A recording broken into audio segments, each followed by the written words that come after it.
senhores telespectadores, viemos hoje à cidade de Ilhavo. Ilhavo é uma das 3 cidades da Ria.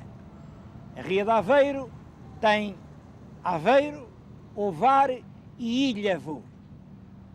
Bom, não pensem que Ilhavo é uma grande cidade, mas podem estar certos, é uma das terras mais características, com mais sabor e que deram mais sabor ao povo português.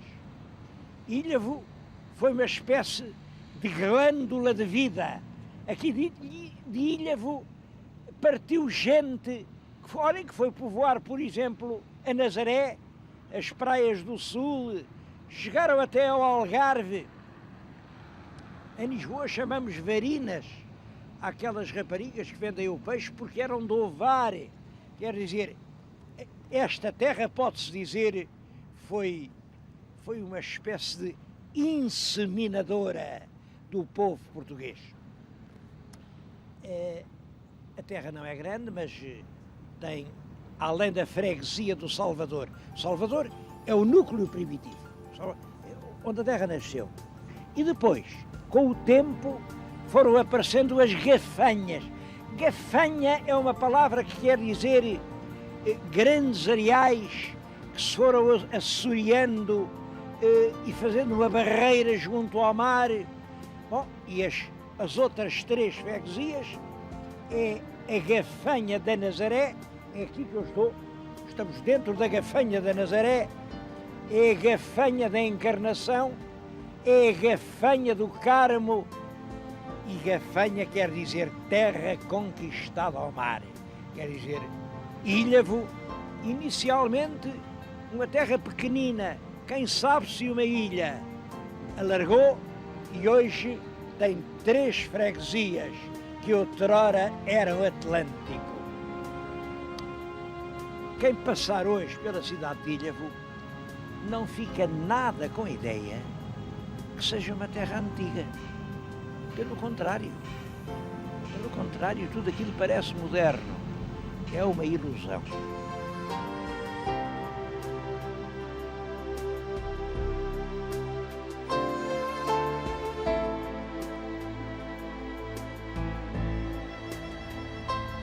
Ilhavo é uma povoação muito antiga. Em documentos do século XI, e século XI quer dizer 1000 e tantos, portanto, ainda antes de haver Portugal, já se falava na vila de eles dizem Iliavum, eu não sei se diziam Iliavum, se não, creio que seria Iliavum, porque isso é que dá o Ilhavo atual. Portanto, já nessa altura era terra de pescadores. Bom, eu julgo que era sobretudo terra de pescadores da ria.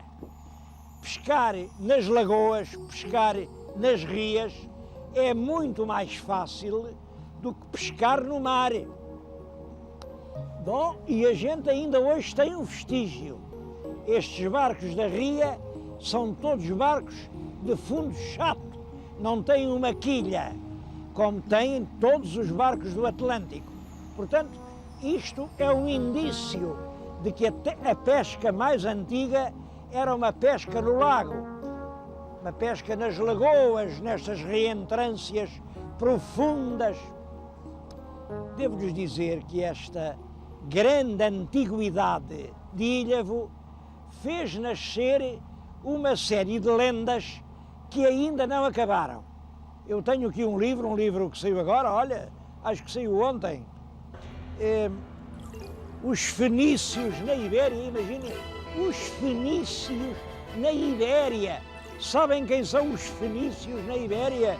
São nem mais nem menos que os habitantes de Ilhavo. Já lhes vou falar nisso.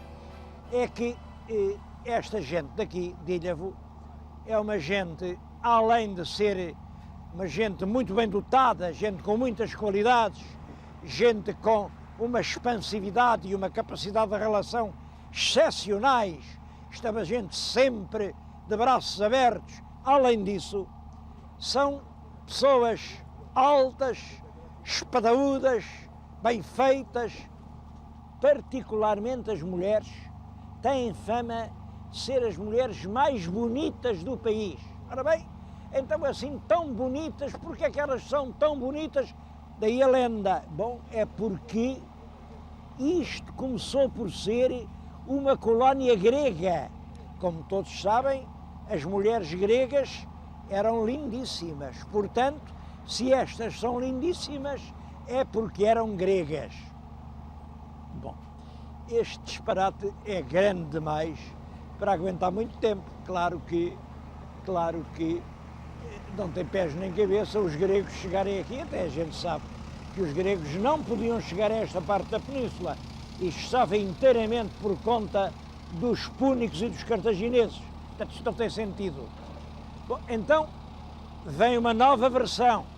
Quem chegou aqui não eram bem os gregos, foram os fenícios. E é por causa dos fenícios que as mulheres são tão bonitas. Bom, aqui a lenda começa a não fazer sentido, porque se as gregas antigas eram muito bonitas, das fenícias já não se pode dizer o mesmo. De qualquer maneira, é um disparate pensar que os fenícios fizeram aqui uma colónia. Eu acredito que sim, que os fenícios nos seus barcos passaram ao longo dessa costa. Quem sabe se uma noite ou outra não se abrigaram aqui nestas enseadas, esperando o nascer das madrugadas, porque os fenícios palmilharam todo o Atlântico, chegaram até às Ilhas Britânicas à procura do estanho para fazer o bronze. É possível. Agora, eram barcos com meia dúzia de mariantes e não era assim que se faziam as colónias. As colónias eram grandes grupos, cidades que emigravam, que chegavam a uma terra nova e que ritualmente diziam: aqui é a nossa nova cidade. Isso aconteceu em alguns pontos. Olhem, por exemplo, Cádiz, é uma cidade fenícia, realmente foi assim. Quem sabe se Lisboa não foi assim? Agora, dizer que Ilhavo nasceu de uma colónia fenícia não tem realmente o mínimo fundamento. É uma lenda. E eu tenho pena que se continuem a repetir lendas incriticamente, lendas sem o menor fundamento arqueológico, porque diabo a gente aqui faz escavações, cava, procura, não aparece nada, absolutamente nada, que indique que aqui tenha passado um fenício. Aliás, eu tenho outra tese, já agora vou expô-la, pois toda a gente pode ter teses, então eu não posso. Eu também tenho teses. Sim, senhor, é verdade que os ilhavenses são uns belos rapazes, são uns latagões. É verdade que as raparigas de Ilhavo são extremamente bonitas e bem conformadas, tudo isso é verdade. Isso é por serem gregas, isso é por serem fenícias, a minha ideia é outra. Isso é porque nunca passaram fome. Uma terra de pescadores, e pescadores da ria, teve sempre peixe em abundância, alimentou-se sempre e nunca esteve sujeita àqueles rigores das serranias em que as intempéries, os verões ardentes provocam mortandades de fome, em que as pessoas crescem dificilmente com plantas tortas, pequenas, pequeninas, magras. Não! Aqui o peixe, uma terra fácil, proporcionaram sempre uma vida boa. Bom, e aqui está um bom exemplo para os governos meditarem. Deem bom passadio aos portugueses e vão ver como se faz daqui uma bela gente.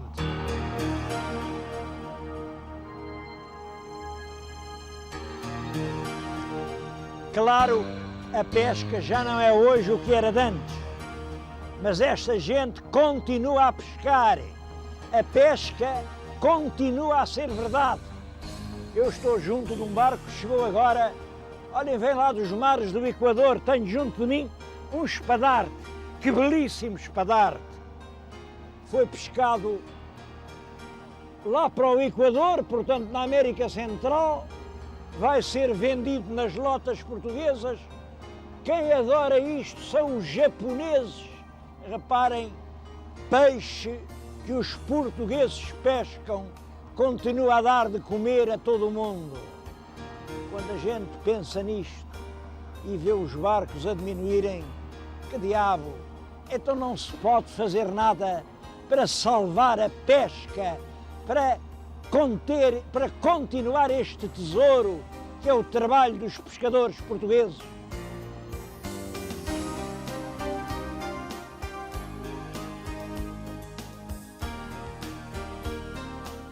Do mais notável que há aqui na Costa Nova são os barcos. Eu estou a falar-lhes num antigo moliceiro que foi, no ano passado, oferecido ao Museu Marítimo de Ilhavo. É um moliceiro clássico, construído nos estaleiros do Pardilhó. Foi no Pardilhó que se fizeram os mais bonitos moliceiros da Ria. E eu acho que está bem aqui, é claro, está no meio da cidade, no meio de um jardim, mas anuncia o museu. E anuncia o Museu Marítimo, o museu onde vamos entrar e onde, como verão, há imensas coisas para ver. Os temas predominantes são, como é natural, as embarcações da Ria de Aveiro e a pesca do bacalhau. Bom, a pesca do bacalhau porquê? É que aqui há 50 anos, mais de 80% dos pescadores e, sobretudo, os capitães dos bacalhoeiros, todos os oficiais dos navios da pesca do bacalhau, era tudo de Ilhavo. Não há aqui família nenhuma que não esteja ligada de uma maneira ou de outra à pesca do bacalhau. Há 30, 40 anos havia aqui 70 embarcações para a pesca à distância, para o bacalhau. Ora bem, em cada navio havia cerca de 50 homens, 50 vezes 70, reparem o que isto dá. No fundo, era toda a terra que trabalhava para o bacalhau. Não admira que ela hoje lhe preste um culto e, embora de todas as praias portuguesas, de todas as nossas aldeias de pescadores, saiu gente para a pesca do bacalhau, mas, sem dúvida, Ilhavo é a que está mais ligada. Bom, isso explica, eu estou-lhes a falar junto de um dory verdadeiro. Este dory não é nenhuma reconstituição turística. É um dory que era posto no mar, era aqui que o marinheiro sozinho, está aqui uma reconstrução do marinheiro, muito com estes aparelhos de pesca. Bom, estes barcos, como sabem, por vezes perdiam-se no nevoeiro. E quando se perdiam no nevoeiro, como é que eles entravam em contacto com o navio? Era com um rádio? Não. Está aqui o aparelho de comunicação. Reparem como isto é curioso. É claro, já era assim, com cornos que servem de trombetas e que se ouvem ao longe, naqueles mares gelados, coalhados de nevoeiro, que eles faziam anunciar. Bom, às vezes não davam por eles, e foram muitos os rapazes aqui de Ilhavo que ficaram na Terra Nova. Mas não são só os barcos da Ria e as artes da pesca de bacalhau, é tudo. São os instrumentos de navegação. Olhem, são piedosos ex-votos de pescadores, quando eles se sentiam perdidos, rezavam, pediam um milagre, e às vezes o milagre até acontecia. Há aqui uma coleção lindíssima de ex-votos. Há outra coisa muito bonita aqui, são os painéis de ingênua malícia que os pescadores escreviam nos seus barcos. São sempre coisas marotas, coisas com dois sentidos. Bom, tem 30, 40, 50 anos, ainda dizem que a marotice é só de agora. Eu acho que a cidade está de parabéns por ter consagrado à pesca e aos pescadores o mais notável museu de pesca que existe em Portugal.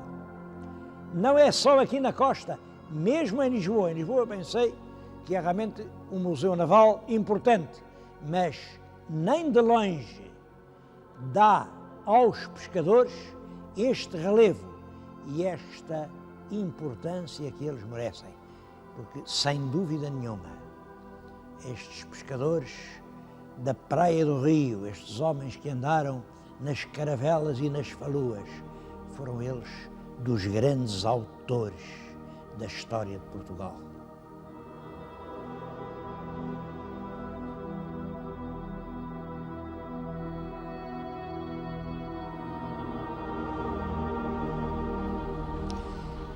Ora, dizem-me que o Museu Marítimo vai ser muito ampliado, vai incluir novas embarcações. Eu realmente acho que estas relíquias são preciosas. Bom, e vim aqui para lhes mostrar o casco do navio com muita história. É o Santa Maria Manuela. Santa Maria Manuela é um irmão gêmeo do Crioula. Crioula salvou-se, mas tudo indicava que o seu irmão, Santa Maria Manuela, ia ser cortado à chapa e pronto, era ferro velho. Surgiu aqui um movimento em Ilhavo, Aveiro, aqui em todas as câmaras da Ria, e com as forças vivas da terra subscreveram o bastante para comprar o casco. O navio vai ser inteiramente reconstruído e nós veremos um dos velhos lugres do bacalhau, os lugres ainda do tempo daquela heroica pesca ao anzol, aquela pesca nos mares gelados da Terra Nova. Veremos novamente um lugre aqui acostado. Acho que é muito bom que as terras se não esqueçam da sua própria história e que ajudem assim a construí-la e a lembrá-la. Este caso do Maria Manuela é um caso que merece realmente as nossas felicitações.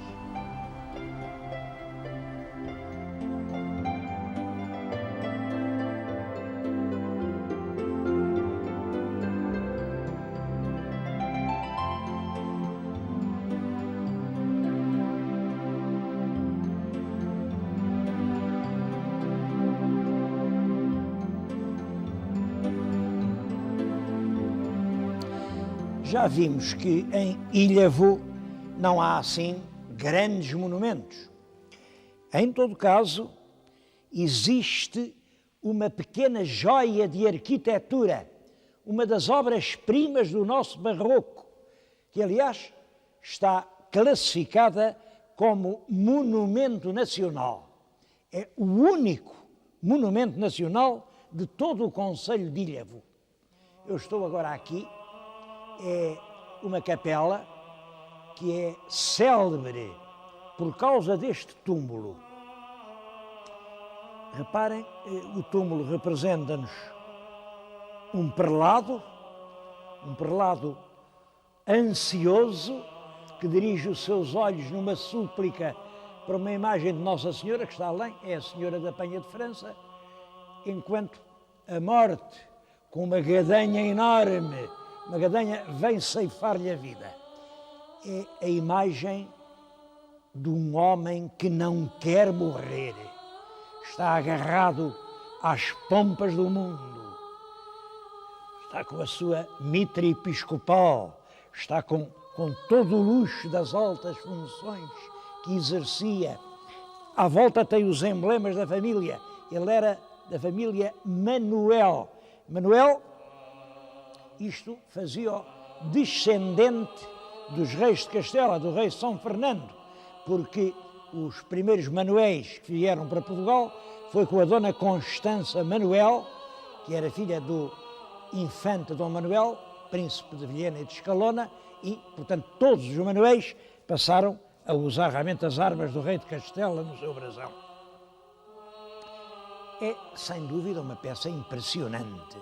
É de um barroco eloquente, quase escandaloso, gritante.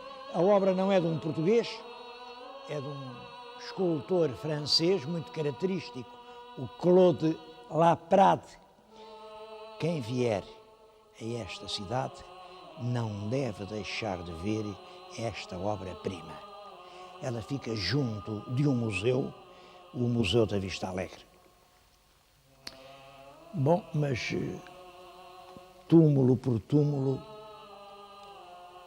queria-lhes mostrar também uma outra, bem mais pobre sepultura.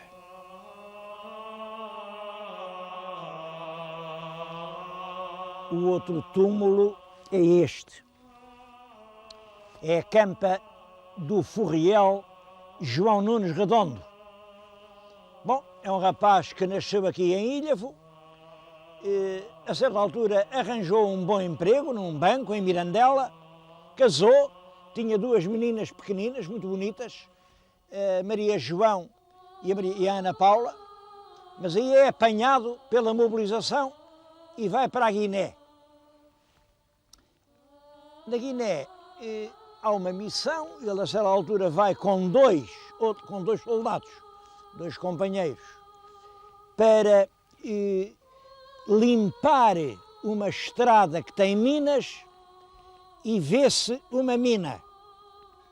É preciso desmontá-la, mas um dos soldados que o acompanham, inadvertidamente ou por ignorância, vai com a bota e pisa o cabo que liga à mina. O Furriel sabe perfeitamente que mal aquele cabo seja pisado, a mina explode e pode matar tudo quanto está à volta. E então tem este gesto. Atira-se pesadamente sobre a mina e com a barreira do seu corpo poupa a morte dos seus dois camaradas. Naturalmente ele ficou feito em pedaços. O exército deu-lhe a torre-espada, muito bem, e depois reuniram e lá aqueles senhores resolveram promovê-lo. Imaginem, promoveram-no ao posto de sargento-ajudante. Sargento-ajudante. Aquele homem que se chamava Napoleão Bonaparte, quando encontrava assim no seu exército homens dessa têmpera, fazia os generais. E em Portugal há quem, por bem menos, tenha sido feito marechal.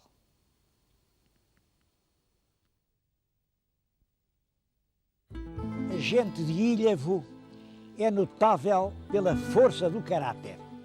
Eles são como são. São gente muito forte.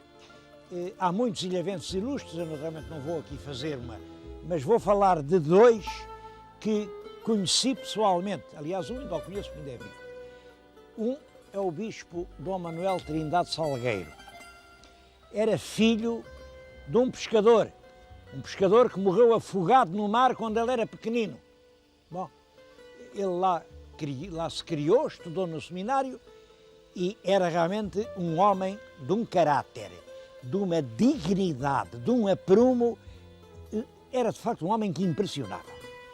Chamavam-lhe o bispo dos pescadores porque ele toda a vida se lembrou dos pescadores e não havia festa de pescadores onde ele não estivesse. Bom, o outro é um jornalista ilustre, atual, o Mário Castrim. Ele nasceu nesta rua, acho até que nasceu nesta casa, e é um homem que tem prestado grandes serviços à inteligência em Portugal. Toda a gente sabe que em muitas coisas pensamos exatamente o oposto um do outro. Bom, mas isso não é razão para deixar de admirar. Ele é um homem com uma capacidade de luta, de empenhamento no seu combate que eu admiro e invejo.